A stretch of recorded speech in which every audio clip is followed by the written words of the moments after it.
Doctores, ¿me escuchan? Sí, doctor.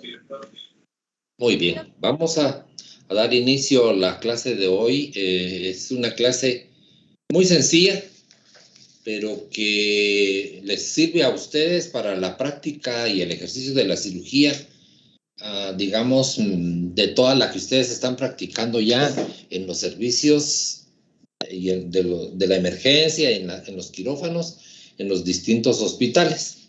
Vamos a empezar entonces con lo que se llama, la clase se llama instrumental quirúrgico, y es muy importante porque en esto ha habido muchos avances, doctores.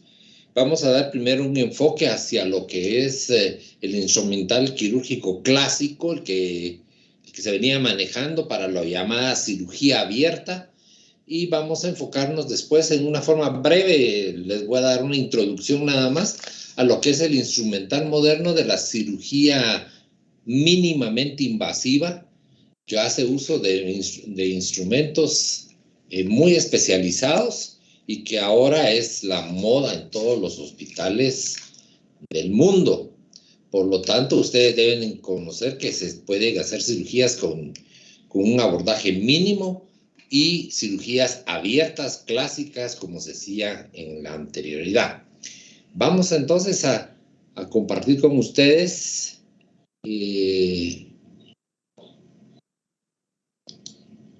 vamos a compartir con ustedes una de estas clases.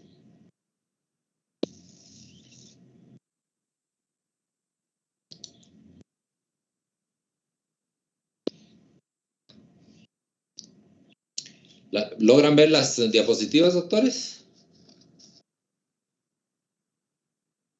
Sí, doctor. Muy bien. Entonces, vamos a hablar de los instrumentos clásicos que se utilizan en todos los hospitales. Yo les diría que ya no hay un hospital que no tenga cirugía mínimamente invasiva. Esto allá tiene por lo menos 30 años de que salió y que está en el mercado y que cada vez se ha ido perfeccionando más el tipo de material. Entonces, realmente hay que empezar por lo básico que es el conocimiento del instrumental quirúrgico para cirugía abierta, para que comprendan que sus símiles en cirugía cerrada o mínimamente invasiva ya existen, y hay instrumentos que están ahorita sustituyendo totalmente a la cirugía clásica. De tal manera que entonces, con el instrumental quirúrgico se pretende que podamos realizar los procedimientos quirúrgicos como se hacía antes, utilizando, digamos, incisiones y cortes clásicos, amplios, grandes, pero esto implicaba también una reserva metabólica y fisiológica de los pacientes en respuesta a esa lesión.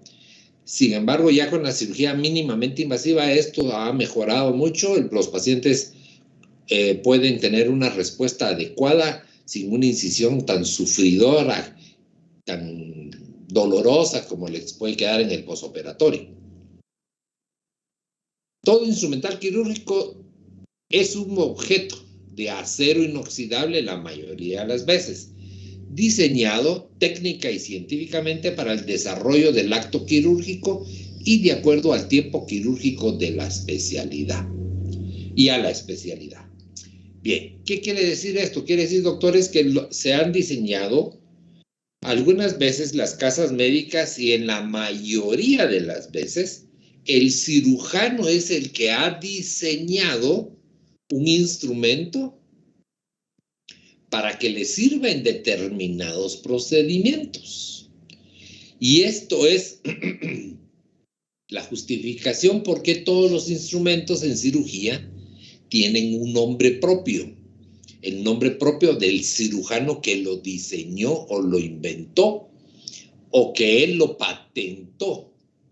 De tal manera que entonces por eso tenemos a cirujanos que le ponen el nombre a las pinzas, a los separadores, a los tractores, a los succionadores, etcétera. Así hay un montón de nombres propios que nos obliga a nosotros a pues, aprenderlos porque tienen características particulares y muy específicas. Entonces, vamos a conocer los más clásicos. Por supuesto que no me daría tiempo ni siquiera un año de estar repasando todo el instrumental quirúrgico que existe. Para contarles, hay catálogos de instrumental quirúrgico que cuentan con más de 100,000 piezas, de tal manera que no tiene ningún beneficio que ustedes aprendan eso si nunca lo van a utilizar. De hecho, los hospitales nacionales y los hospitales privados cuentan con equipos que ya vienen incluso comercialmente diseñados. Por ejemplo, equipos para hacer una hernia, equipos para hacer una apendicectomía, equipos que sirven para hacer una laparotomía, equipos que sirven para hacer una histerectomía, equipos para hacer colecistectomía, y así un montón de áreas, porque hay equipos diseñados completamente, por ejemplo, para hacer una reparación de trauma de rodilla, para fémur, para espalda, columna, de neurocirugía para operar cerebro, tumores, vasos sanguíneos.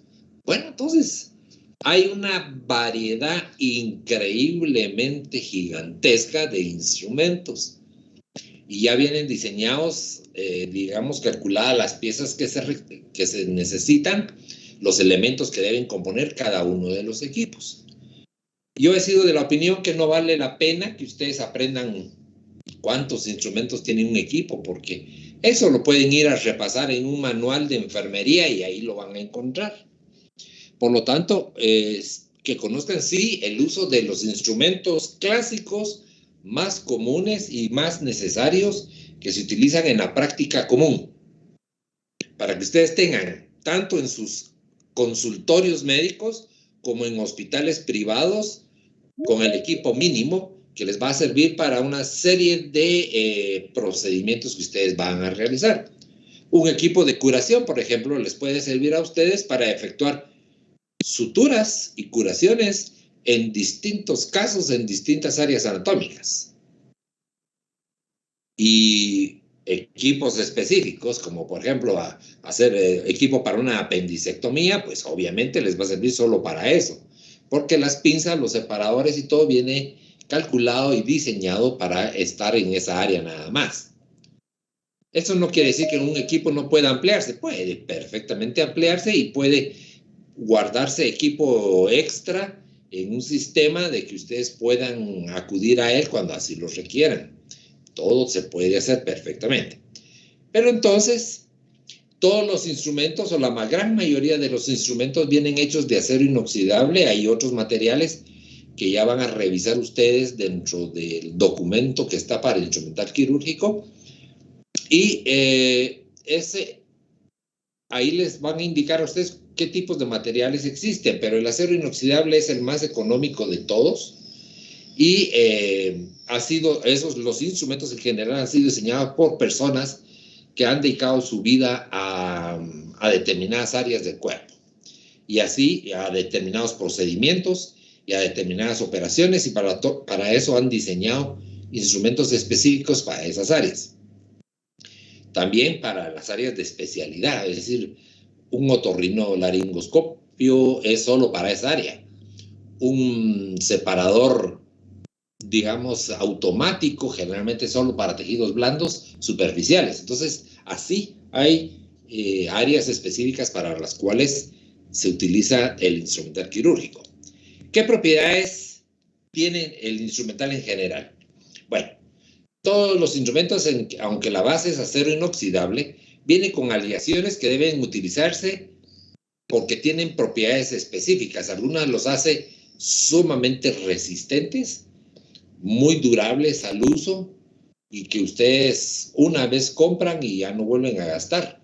Y otros que cada mes hay que estar gastando, obviamente, con esos hay que estar gastando continuamente porque no sirven los materiales y se corroen o pierden su tensión, su efecto de mantener un efecto que se necesita, y entonces es un instrumento que a los pocos meses hay que cambiar.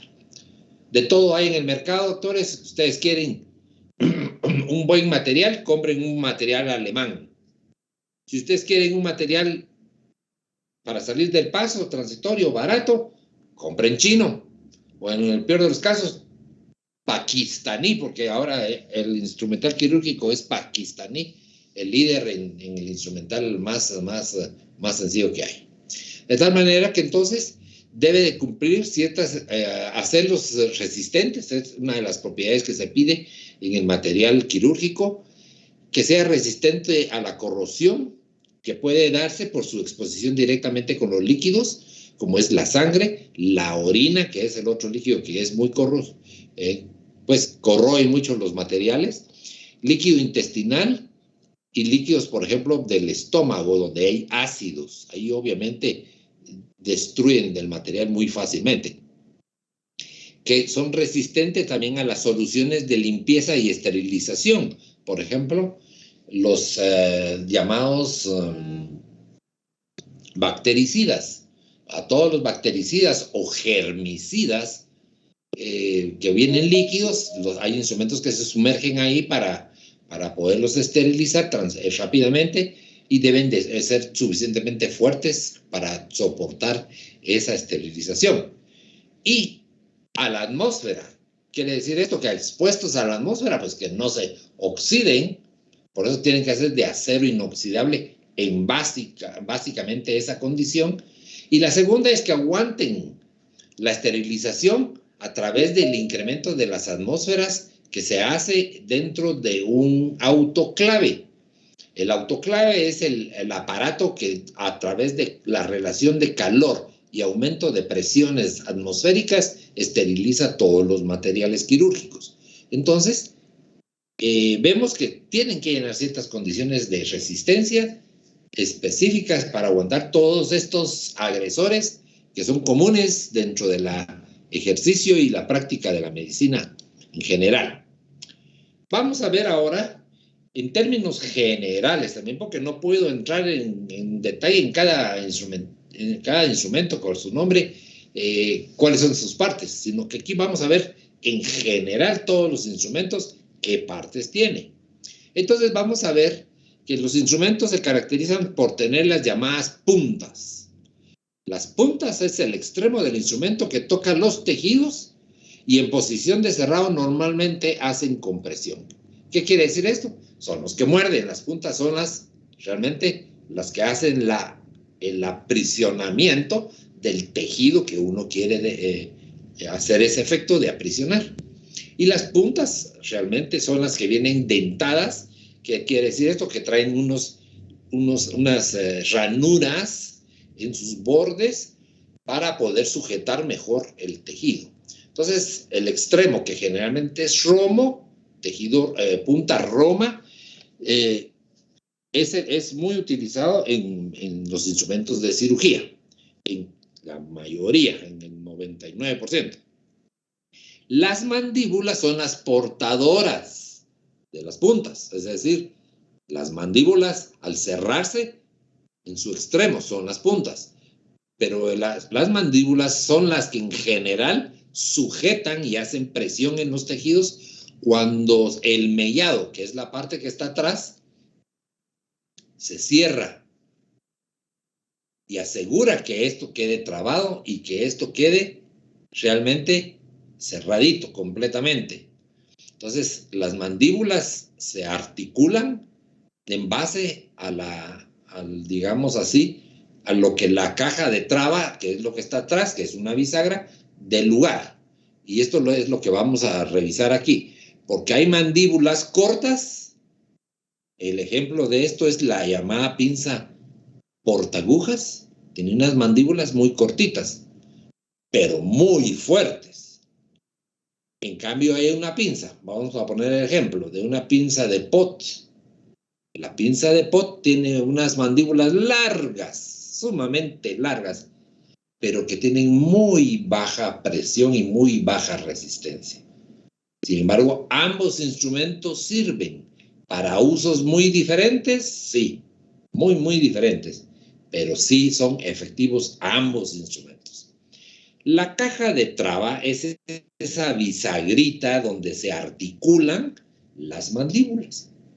Entonces, es lo que realmente le da la fortaleza, es el punto de apoyo para las mandíbulas, la que le da la fortaleza, y esa fortaleza la da, digamos, la contraparte, la acción física, que es la parte de atrás de la caja de traba, que es donde están colocados los dedos del cirujano. Ya lo vamos a ver en una gráfica aquí. El mango, se le llama el mango a la parte que continúa atrás de la caja de traba, donde hay dos extensiones, y estas extensiones tienen en su centro la llamada cremallera, que son unos dientes a manera de tipo engranaje que mantienen el instrumento asegurado dependiendo de la grada que hayan apachado. Entonces, por ejemplo, tenemos instrumentos muy grandes que tienen hasta 8 o 10 dientes de engranaje, mientras la mayoría de los instrumentos tienen entre 3 y 4 dientes de engranaje. Entre más dientes vamos pasando, más presión se va ejecutando a las mandíbulas, y estas trasladan la presión hacia las puntas. Y las anillas son las partes, como su nombre lo indica, tipo redondas, donde los instrumentos permiten ser sujetados por los dedos del cirujano, donde el cirujano coloca sus dedos y ejerce la fuerza que va a mover realmente todo el instrumento. Veamos entonces ya así en grande cómo se mira. Esta es una pinza clásica de nombre pinza de Kelly, con K-E-L-L-Y. Es una pinza hemostática. Vale. La pinza se compone de puntas, que son los extremos, las mandíbulas, la caja de traba, el mango. Atrás del mango está la cremallera, que se llama, y ahí tienen los dientes o el engrane, y las anillas donde se introducen los dedos. Esto es, digamos, la común para la mayoría de los instrumentos que son de sujeción de mano. Me refiero a, por ejemplo, pinzas de corte, tijeras, por ejemplo, exactamente lo mismo. Pinzas de Kelly para sujetar, pinzas para prender, pinzas para hacer hemostasis, pinzas para todo. Entonces, este es el estándar que debe tener todas las pinzas en cirugía. Entonces, estas son las piezas que uno indica. En base a ese estándar, entonces vamos a conocer los distintos grupos de pinzas. A veces ya no son pinzas, sino son otro tipo de instrumentos, pero finalmente ya los podemos tener como apartaditos secundarios, pero que finalmente son de uso continuo. Hay instrumentos de corte, de hemostasia, de tracción, de separación, de sutura, de aspiración y recipientes. Obviamente el recipiente ya no es pinza, pero ya entonces ya sabemos que es un instrumento para un fin muy determinado, de acuerdo a la definición del término. Veamos entonces cuáles son los instrumentos de corte o de incisión. Bueno, los instrumentos de corte o de incisión hay una gran variedad, y esto se ha modificado muchísimo. Tenemos como representantes iniciales al bisturí. El bisturí es el instrumento de corte más definido que hay, para lo cual utilizamos en la actualidad, porque antes había mango y bisturí juntos, ahora los están de formas separadas. Los mangos están aquí a la derecha y las hojas de bisturí aquí a la izquierda. Para el mango número 3, que es un mango pequeño, angosto, se le colocan navajas u hojas de bisturí número 10, 11, 12 y 15. Es decir, ya está diseñado esto. No es cuestión de que yo lo adapto, que yo lo pongo así. No, doctores. Esto es ya el diseño. El mango número 4 se usan hojas de bisturí o navajas del 20 hasta el 25, cada una más grande, por supuesto. Entre más va subiendo el número, más grande, más ancha, y tiene finalidad para distinto tipo de cirugías. Por ejemplo, un cirujano plástico les utiliza a ustedes casi siempre las hojas del número 10 al número 15. El cirujano general, la mayoría de las cirugías ortopédicas, traumatológicas, utilizan el bisturí con mango número 4, con hoja de la 20 hasta la 25, es decir, grandes, bien anchas, porque ellos necesitan penetrar tejidos muy profundos. Entonces se utilizan de esta forma. Otro instrumento de corte que existe y que es de mucho uso es la llamada tijera de Metzenbaum. Este es el instrumento clásico para disección. Oigan, doctores, para disección, es decir, sirve para separar, cortar tejidos que unen órganos o estructuras o áreas. Y entonces ustedes utilizan este instrumento. Este instrumento se caracteriza porque tiene puntas ligeramente agudas, no es mucho, realmente se le consideran más puntas Roma, pero se puede hacer trabajos muy precisos con esta tijera. ¿Y por qué se puede hacer trabajos precisos? Por estas circunstancias que voy a decirles ahorita. Primero, ya expliqué que tiene puntas romas, pero ligeramente agudas. Tiene unas mandíbulas que son bastante largas y que pueden ser rectas o curvas, como ustedes quieran. Una caja de traba que es fina, no es burda, no es gruesa, es muy suave. Tiene a continuación un mango bastante largo y bastante largo. Por supuesto, como es tijera, no tiene caja de traba, pero sí tiene unas anillas muy definidas una sobre otra con precisión. De tal manera que cuando estas se cierran, las mandíbulas hacen un corte muy preciso, pero muy preciso del tejido que se está incidiendo. Por eso se utiliza para disecar planos, para apertura de conductos o para disecar vísceras, por ejemplo, un apéndice, si ustedes quieren. Son ligeras, no pesan mucho y pueden variar de tamaño de 14 hasta 23 centímetros.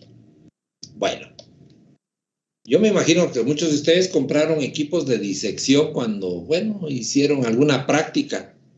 Y si no hicieron práctica en primero o segundo, que lo lamento. Pero ahí les pedían un equipo de disección. Y los estudiantes hacían, algún tipo de práctica con esos equipos. Y dentro de esos equipos venía una tijera de disección. Pero les cuento que solo una tijera así como estas, hay tijeras así sencillas, que puede costarles a ustedes 30 quetzales una tijera de este tipo. Pero las quirúrgicas, las de calidad, que traen bordes de diamante, esas, y que traen el mango y las anillas de color dorado, son tijeras que pueden costarle más de 1000 quetzales una tijera nada más. Por supuesto, son tijeras que nunca pierden el filo, son de un material altamente eficientes y que pueden servir toda la vida una tijera. he de contarles que las tijeras no se esterilizan en vapor. Repito, las tijeras no se esterilizan en autoclaves de vapor. Solo se pueden esterilizar con óxido óxido etileno y en germicida. Por lo tanto, jamás vayan a meter una tijera en un equipo y que lo lleven al autoclave, porque eso destiempla el acero que tienen y hace que la tijera inmediatamente pierda el filo. Y echaron a perder sus 1000 quetzales y era tijera de esa naturaleza. Entonces, por lo tanto, doctores, hay que tener mucho cuidado. No utilicen ustedes una pinza tan cara, ¿verdad? Para eso. La siguiente tijera que se utiliza en instrumentos de corte es la tijera de mayo. Estas son tijeras que ustedes sí ya han manejado muchas veces, porque es una tijera robusta, con puntas romas, no muy puntiaguda, por supuesto. Hay rectas, hay curvas, hay grandes, hay pequeñas, y que sirven para cortar tejidos fuertes, muy duros, o tejidos, digamos, o hasta ropa, vendajes, cinta para micropore, etcétera, o tape, etcétera, lo que ustedes quieran cortar con eso. Es una tijera extremadamente fuerte. Si es de buen material, pues puede seguir usándose mucho tiempo. Pero esa es la típica tijera de mayo. Es decir, ¿en qué se diferencia esta a la anterior? En que esta es muy burda, doctores, burda. Son muy gruesas las mandíbulas. Y generalmente las mandíbulas son un poco cortas. A eso se refiere. En cambio, la tijera de Metzenbau tiene mandíbulas un poco más largas y más finas. Luego tenemos una tijera de iris. La tijera de iris cambia muchísimo porque es una tijera corta, hasta 9 a 11 centímetros, no es muy larga, pero sus puntas son en extremo agudas. Y tiene mandíbulas cortas que tienen filo en todo el trayecto de las mismas. Y por lo tanto, entonces, es una tijera pequeña, doctores. Pequeña.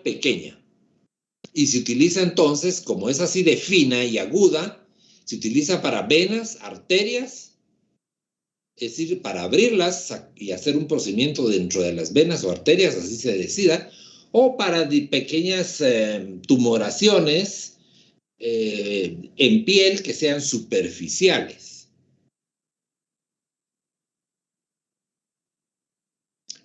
Esta, que es la tijera de Litauer, es una tijera que se usa para uso exclusivo de retirar puntos. Cuando ya el paciente ya se le pusieron los puntos y ya es hora de quitarle, uno tiene que tener una tijera de Litauer. Por supuesto, es sustituida muchas veces por la tijera de iris, ¿verdad? Pero no siempre es bueno, porque hay que tener una de estas, debido a que la tijera de Litauer tiene en la punta una pequeña depresión, un ganchito, un pequeño gancho con mucho filo, y en solo esa vueltecita, en esa depresión, es donde tiene el filo, la tijera. De tal manera que el ganchito entra por debajo del punto y lo corta con una facilidad tremendamente buena, y que le simplifica a uno como médico quitar un punto. A veces están sumamente apretados y con esto solo se levanta con el ganchito, se cierra y eso hace el corte y definitivamente suaviza el asunto. Es una tijera cortita, no es muy larga, apenas mide 15 centímetros lo más largo, pero es exclusivamente para retirar puntos en piel. En piel, doctores, porque aparte hay quitapuntos para ojos, para otros sitios, y aquí es para piel nada más. La tijera de Lister. La tijera de Lister es esta tijera que ustedes han usado ya en algunos lugares, que es la llamada tijera botonada o de botón, y le llaman de botón porque en la punta tiene un área plana y totalmente opuesta a lo que es el filo de la tijera, y por lo tanto entonces es como un botón que sirve para levantar tejidos o para levantar bordes de telas, curaciones, etc. Y se utiliza muchísimo para eso, para cortar vendajes, apósitos, que se utiliza también para cortes internos, donde uno no quiere lesionar tejidos que estén ahí muy cercanos, pues esta tijera puede penetrar ahí y como tiene un ángulo, que ustedes están viendo acá, un pequeño ángulo hacia el, digamos, de más o menos unos 15, 20 grados, pues eso permite que pueda levantar el tejido y ejercerse un corte bien definido. Por supuesto que es una tijera que puede usarse afuera para hacer cosas muy simples o en tejidos internos. Por ejemplo, cuando se hace una cesárea, esta tijera es muy favorecida para el momentito en que van a abrir el útero para la extracción del bebé. Entonces, es muy buena porque no las permite hacer un corte sin lastimar ninguna estructura interna. Es muy buena tijera. Hay grandes doctores, hasta 20 centímetros puede llegar una tijera de estas. Pasemos a otro tipo de instrumentos que ya no son cortantes, sino hemostáticos. Hemostasis es para oclusión de la hemorragia local. La punta de los instrumentos se toma el vaso sanguíneo que está sangrando junto con una mínima cantidad de tejido. Y entonces se puede hacer ligadura o ejercer a través de la pinza que hace el contacto, se le hace la cauterización del vaso. Ligar es el procedimiento mediante el cual se anuda, se hace un nudo alrededor de un vaso sanguíneo, de preferencia exclusivamente el vaso, involucrando lo mínimo de tejido alrededor del cual se hace un nudo para apretar y ocluir. Pero la base para hacer una ligadura buena es que el vaso sea sujetado por una pinza llamada pinza hemostática. Y la cauterización es algo parecido. Se toma el tejido, pero mediante el paso de corriente se alteran las proteínas de ese tejido, que puede ser un vaso sanguíneo más el tejido circundante que tiene ese vaso sanguíneo, y por lo tanto provoca que se trombose el vaso y cambie su estructura y en ese momento ocluya la hemorragia. Entonces necesitamos pinzas que puedan cumplir esa función. Deben de tener siempre ser algo agudas, aunque no mucho, para que puedan sujetar el vaso. Se necesita que tengan la mayoría de veces ranuras transversales que puedan oprimir el tejido. Y entonces a raíz de eso hay una gran, pero gran variedad de pinzas que pueden estar como estas pinzas hemostáticas de Kelly o de Pin, pinzas de mosquito o Hasted, pinzas con dientes de ratón o de kosher, pinzas de Rochenstein-Rankin. Entonces hay un montón, doctores, pinzas de ángulo llamadas de Lange y los clamps vasculares, es decir, estas ya son pinzas muy especializadas que sirven para ocluir específicamente vasos grandes como la arteria femoral, la vena femoral, la carótida, la yugular externa, yugular interna, o la aorta, o la vena cava, y entonces ya son pinzas diseñadas de tal manera que puedan solo servir para sujeción de los vasos sanguíneos. Y entonces tenemos la pinza de Satinsky, de Becky y de Cooley, las expresiones más claras de una pinza o clamp vascular.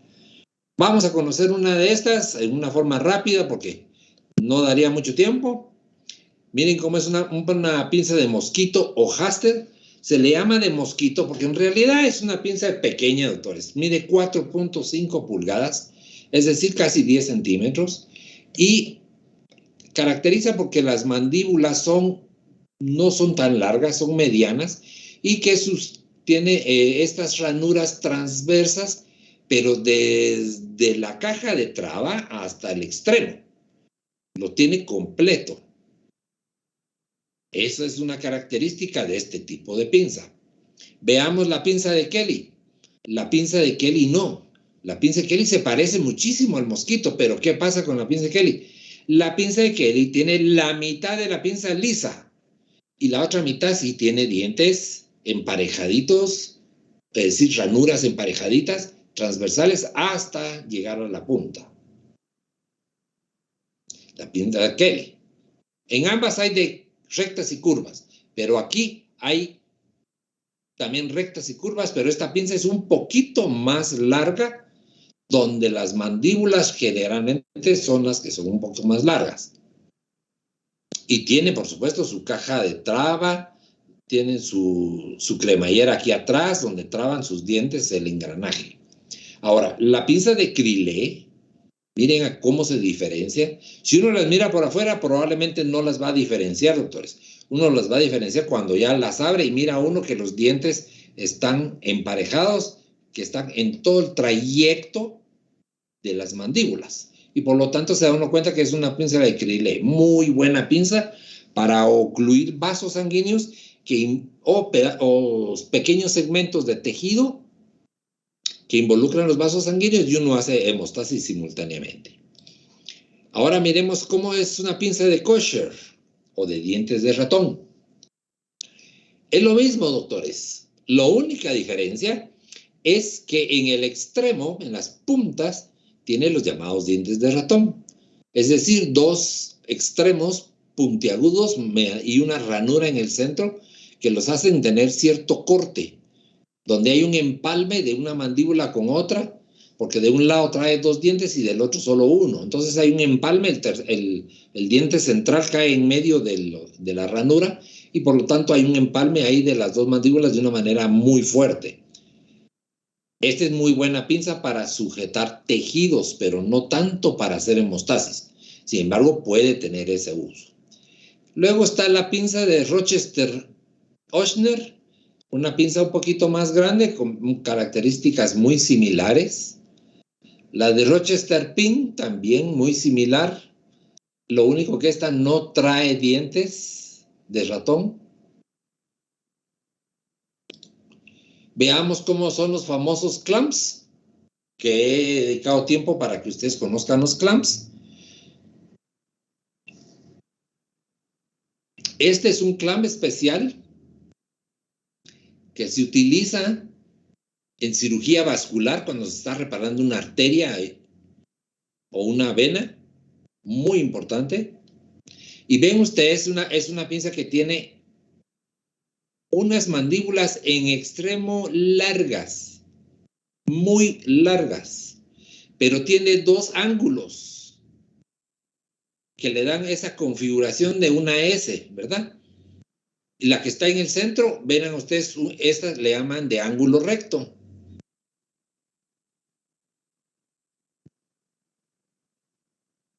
Y esta le llaman de doble ángulo, porque realmente tiene un doble ángulo hacia atrás, por lo cual facilita agarrar realmente algunos vasos sanguíneos que están muy, muy profundos. Casi todos estos instrumentos son largos, doctores, no menos de 20 centímetros cada instrumento de estos. No se utilizan estos instrumentos para la piel, obviamente que no. Estos instrumentos se utilizan para tórax, el interior del tórax, cuando uno quiere agarrar un segmento de una arteria importante del tórax, o en el abdomen, una vena cava, una vena, digamos, femoral, etcétera, etcétera, o una arteria aorta. Entonces, como son pinzas que tienen el extremo muy largo, es decir, mandíbulas largas, entonces cuando uno aprisiona el tejido aquí en el extremo realmente la prisión, aunque ustedes metan la caja de traba y sus engranajes hasta el último diente, lo van a encontrar que realmente este extremo apenas ha apretado un poco. Y le digo, es baja la tensión ejercida en la punta. ¿Por qué se hace esto? Porque realmente a las venas y a las arterias hay que tratarlas con sumo cuidado. Y por lo tanto no machuca, no lastima, no atriciona, no destruye ese tejido. Lo que sí podría hacerlo una pinza Kelly. Imagínense ustedes. Una pinza Kelly que hemos hablado, que es suave, muy usada, puede destruir una vena, una arteria. En cambio, estas pinzas no. Por eso es tan importante aprender a usar todo este tipo de instrumental. Veamos ahora pinzas para sostener tejidos, para traccionarlos y para abrir un campo. Esto es importante porque se utiliza este tipo de pinzas en tejidos u otras estructuras en el que debe sostenerse de una forma segura para lograr acceso. Es decir, a veces necesita una separación y uno tiene que pedirle mediante unas pinzas que el ayudante traccione suavemente los tejidos, o un órgano. Entonces debe de poder hacer una ligera tracción solo para darle espacio al cirujano pueda hacer el procedimiento que compete en ese momento. Entonces sirve para lograr el acceso y la retracción del tejido, pero a la vez tiene que ser muy delicada para no lesionarlos, como es el caso de los llamados clamps intestinales y los del pulmón. El clamp intestinal clásico que más se conoce es la pinza de Pott. Vamos a ver si hay un dibujo ahí o una foto y se las voy a mostrar. Entonces, en este sentido también hay un montón de pinzas, doctores.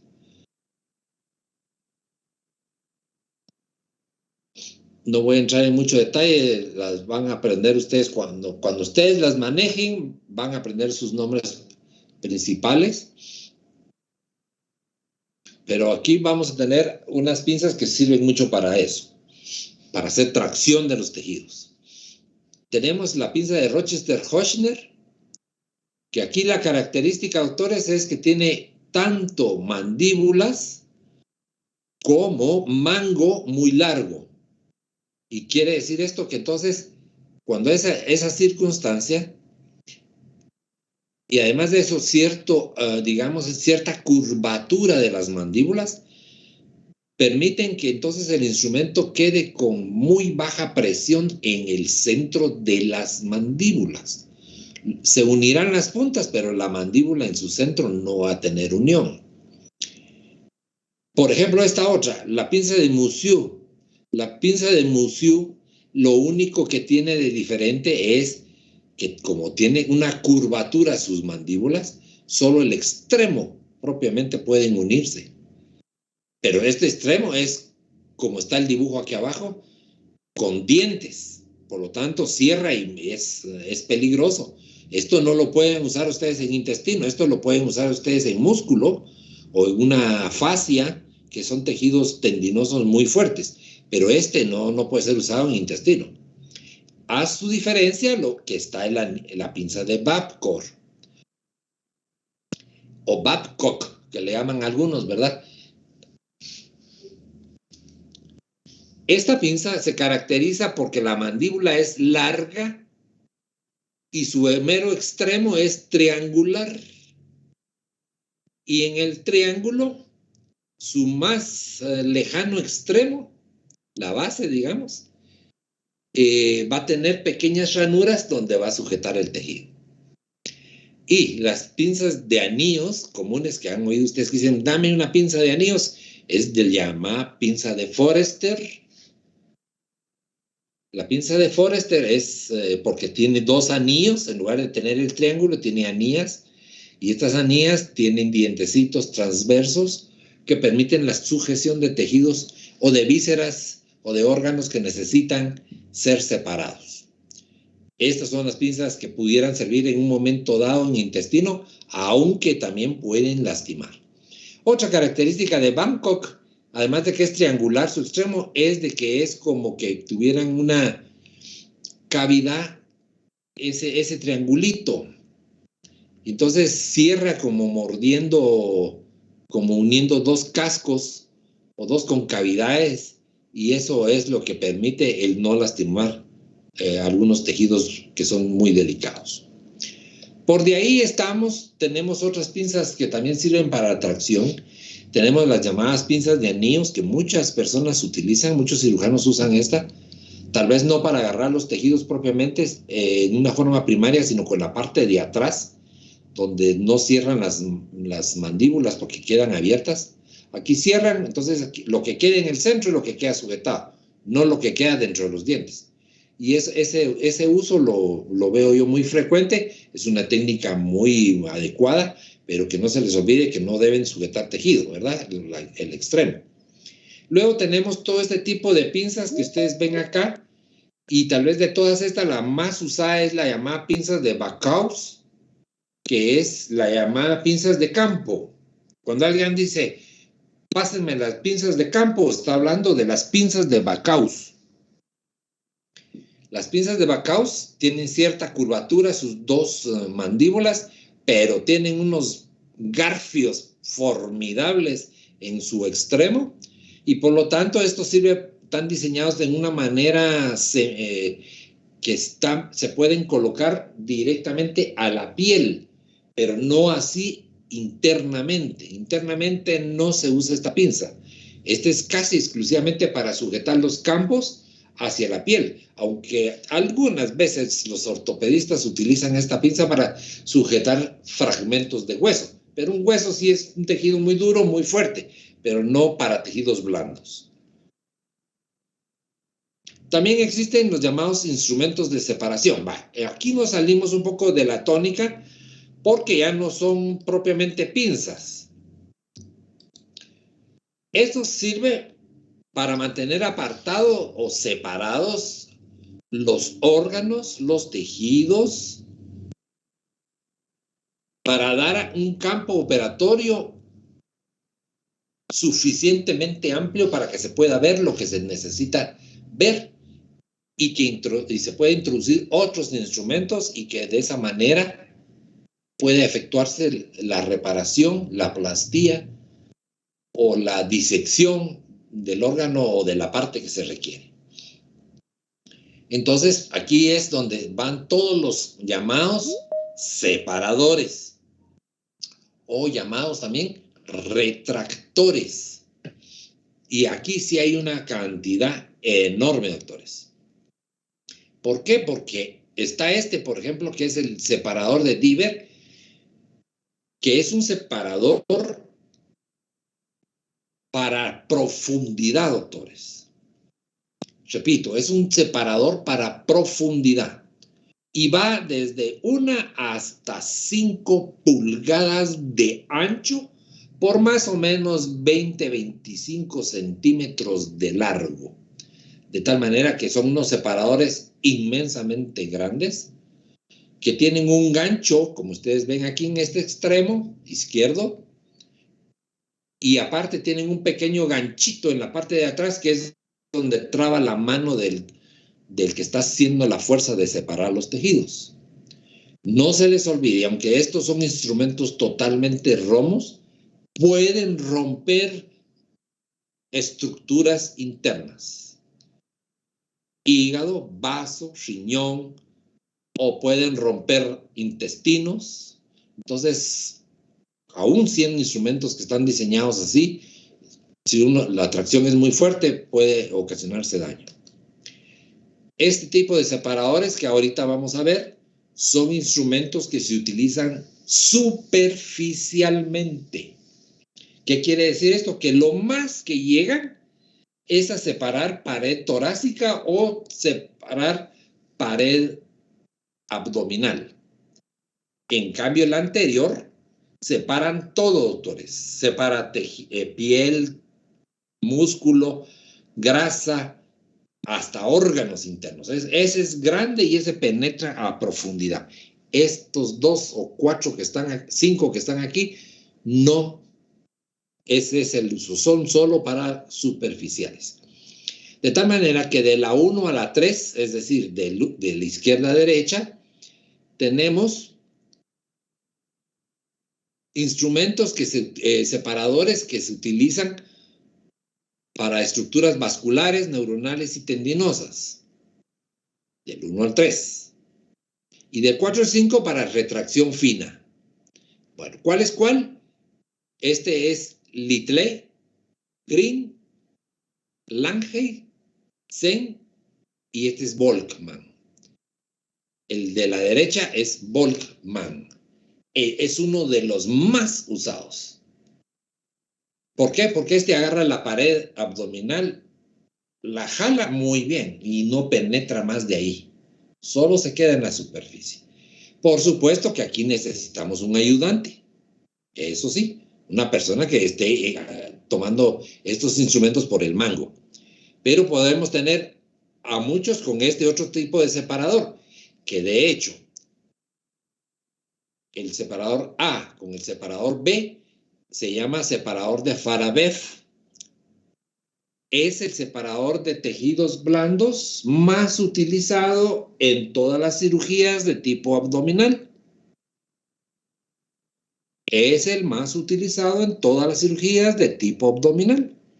¿Por qué? Porque es tan romo, tan versátil y tan resistente que nos puede separar muy bien los tejidos hasta llegar totalmente al grosor de la pared abdominal o pared torácica, si así lo necesitamos, sin penetrar, porque no alcanza para penetrar, de tal manera que entonces no lastima. Luego tenemos el separador de Mayo, que son dos, en su extremo lo que tienen es como dos dientes de tenedor, así más o menos. Y otro que se utiliza mucho es este separador de Richardson-Eisenman, que se le llama así porque tiene dos extremos un poco diferentes, que pueden separar un poco la profundidad y llevar y separar un poco de tejidos profundos u órganos que estén realmente muy cercanos a la pared abdominal. Y ahí no puede penetrar más. Es un separador que tiene un límite bien claro. Solo pueden llegar hasta el tejido celular subcutáneo cuando son las personas muy gorditas, o cuando son flaquitos y penetran todo y apenas separan uno que otro órgano ahí. Entonces hay técnicas dentro de las operaciones que utilizan este separador y le agregan una compresa por ahí y eso les ayuda muchísimo a alargar. Ahora, están este tipo de separadores. Estos son separadores que se utilizan cuando el cirujano no tiene ayudante. Vean qué interesante. Está el separador de Gelpi, que es este, es como una pinza. Pero miren ustedes las mandíbulas tan largas que están. Solo que aquí funciona la cremallera y la caja de traba funcionan al revés. Ustedes cierran el instrumento y el extremo que está aquí en las mandíbulas se abre en lugar de cerrarse. Al cerrar las anillas, el extremo se abre. Este es el separador de Gelpi. Viene el otro separador automático, también se le llama de Weydader, que tiene lo mismo, solo que tiene varios dientes en cada lado. Y esto que ven ustedes aquí es el sistema para la cremallera y después poner la cremallera, después tiene el sistema para liberar la cremallera. Luego está este que parece un espéculo y realmente es un espéculo, pero se le llama espéculo de anoscopía de Pratt. Ustedes cierran el instrumento aquí y se abre el extremo. Ahora, los que están aquí abajo son muy especiales, doctores. Y aquí me voy a entretener un ratito. Estos son separadores automáticos que a veces los cirujanos usan porque el cirujano requiere que el ayudante tenga sus manos libres, igual él tenerlas libres para el procedimiento interno que va a efectuar. Entonces no podemos tener un ayudante, un primer ayudante deteniendo ahí y ya no haya quien ayude al cirujano. Entonces colocan este separador que se llama separador de Balfour, que tiene 3 puntos. Los extremos acá, que son los extremos de las mandíbulas, y uno en el centro, que es móvil mediante una mariposa que tiene aquí estos 2 rieles, y esto se colocan en la profundidad de los tejidos. Esto es grande, tienen una gran profundidad y ahí arrastran y se llevan todos los órganos, tejidos y todo hasta lograr una separación. Cuando ya han logrado la separación que requieren, aprietan aquí la mariposa y la otra mariposa que está del otro lado y esto queda fijo solito. Solito queda separando todos los tejidos internos y órganos internos. De tal manera que entonces ya el ayudante puede entrar a meter sus manos igual con el cirujano y ayudarlo más específicamente en la profundidad que requiere. Ahora bien, este otro este otro que se llama fino quieto. Es un separador torácico de costillas, donde se introducen estas grandes hojas que atraviesan toda la pared torácica.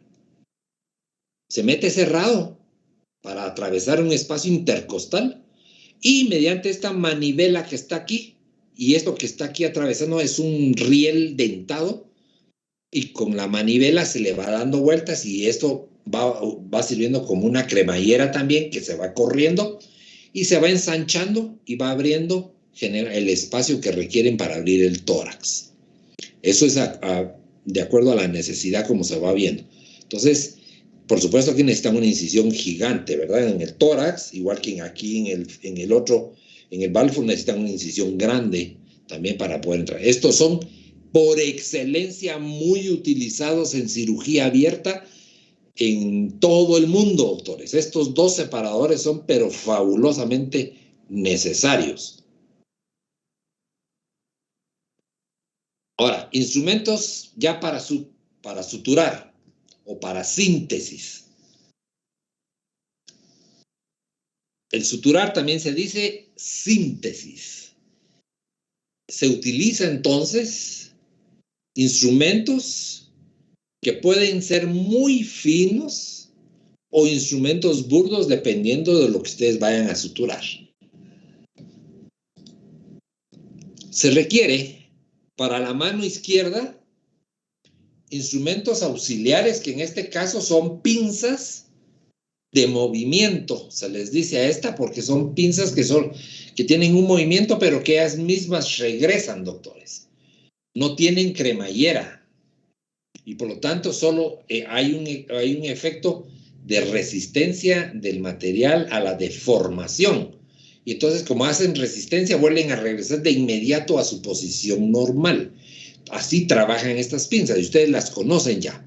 Las pinzas de disección de Addison son estas que tienen un extremo muy agudo, sin dientes por supuesto.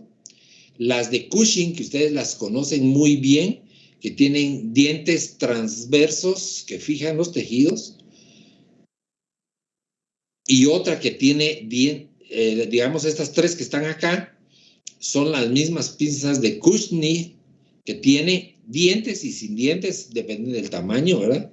Y las de Rochester Russian es porque en lugar de ser agudas, lo que termina es realmente en un anillito. Pero todas tienen una finalidad muy parecida, ¿verdad? Que es hacer la contraparte a la mano derecha sosteniendo inicialmente el tejido. Repito, iniciar la contraparte a la mano derecha traccionando el tejido. Los portaagujas. Hay mucha variedad de portaagujas, como los que ustedes están viendo, y aquí ven ustedes las características de las que habíamos dicho. Mandíbulas cortas, caja de traba muy amplia, fuerte, con mangos sumamente largos y muy fuertes, con los cuales finaliza la caja, digamos, la cremallera final atrás, con 1 o 2 dientes. Sus extremos, sus mandíbulas, tienen dientes en X, con una ranura central que sirve para detener el giro de las agujas y evitar que las agujas redondas giren al momento de que ustedes tengan que atravesar los tejidos.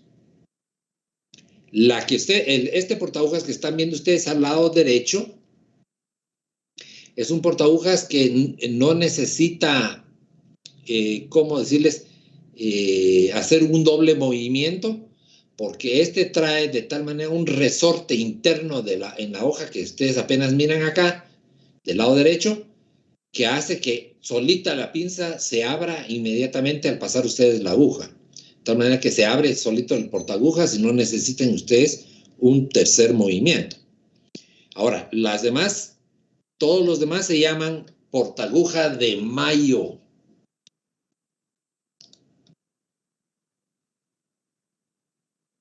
Mayo-Egar, que son los que sirven para hacer toda la mayoría de las suturas, o de las síntesis. En cirugía también se le llama síntesis. Bien. Y de último tenemos los instrumentos que son los recipientes. Y aquí hay varios instrumentos. Están las charolas, las múcuras, los tazones o bols y los tipos riñones. Antes, todos estos instrumentos de tipo recipientes eran de acero inoxidable. Actualmente ya no los hay, debido a que su costo es muy alto en acero inoxidable, y los han sustituido por un plástico que es altamente resistente en el autoclave de calor, de vapor, y por lo tanto es mucho más práctico, duradero. Media vez se tenga cuidado de que debe de esterilizarse con toda la técnica que siempre se enseña.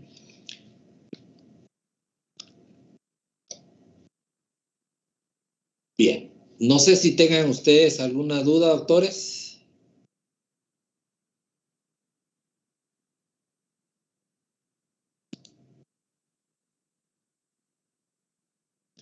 ¿Tienen alguna duda?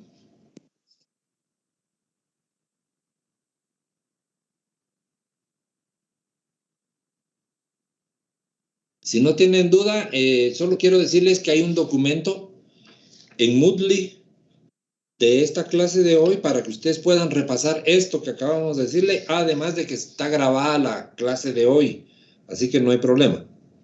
Y por favor, el día de mañana vamos a tener otra clase que es las medidas de bioseguridad quirúrgica. Muy importante. Ustedes ya recibieron bioseguridad en medicina interna, de las de tipo general, y ahora vamos a ampliar un poquito sobre las de bioseguridad quirúrgica. Así que los invito para que no falten. Me alegra que se hayan puesto los 126 que hoy están ya conectaditos. Vuelvo a recalcarles que es necesario que se conecten todos. Espero que los representantes estudiantiles, por favor, escuchen, todos los de los distintos hospitales, les avisen a sus compañeros de cirugía que tienen que estar conectados, aunque sea en teléfono, escuchando ahí. Tal vez están en la emergencia, pero que se conecten el audífono al oído y que estén suturando y están escuchando su clase y están suturando. Es bueno escuchar, por lo menos escuchar la clase, porque van a haber algunas cosas que por supuesto les va a surgir de duda y entonces ustedes pueden preguntarle a sus coordinadores allá o me mandan en cualquier momento un WhatsApp y yo con todo gusto les puedo contestar. ¿Tienen alguna preguntita actualmente?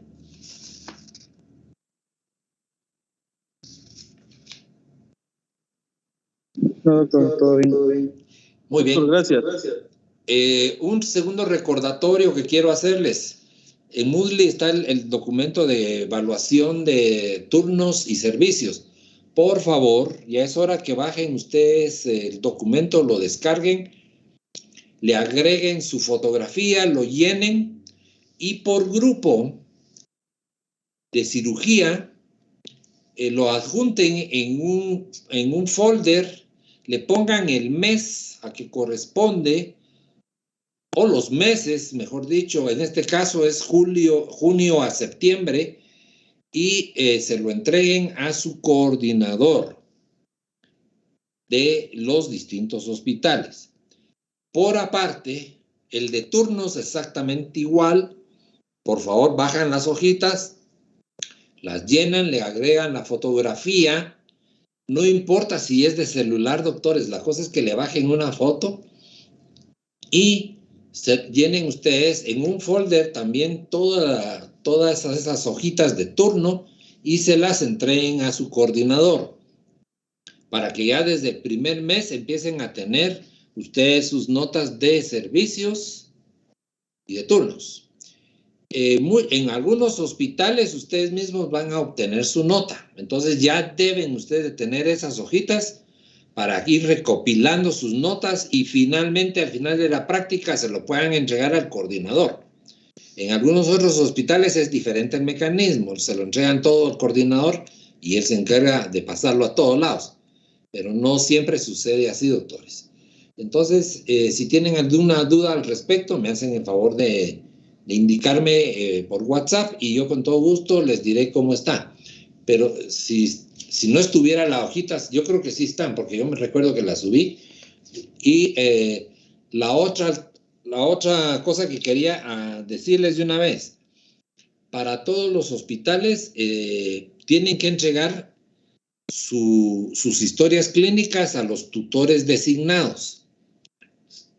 Si todavía hay algún grupo que no sabe quién es su tutor, favor de mandármelo a decir y yo les indico quién, porque es importante que ya se pongan al hilo para ir obteniendo la nota también de las historias clínicas. Es importantísimo, no se les olvide ese detalle. Ahí estamos. A estudiar duro. Entonces, bioseguridad es otro documento que está también en Moodle, doctores. Así que los invito a que ya todos entren a Moodle a descargar esos documentos y a estudiar bastante. ¿Tienen alguna pregunta? Muy bien.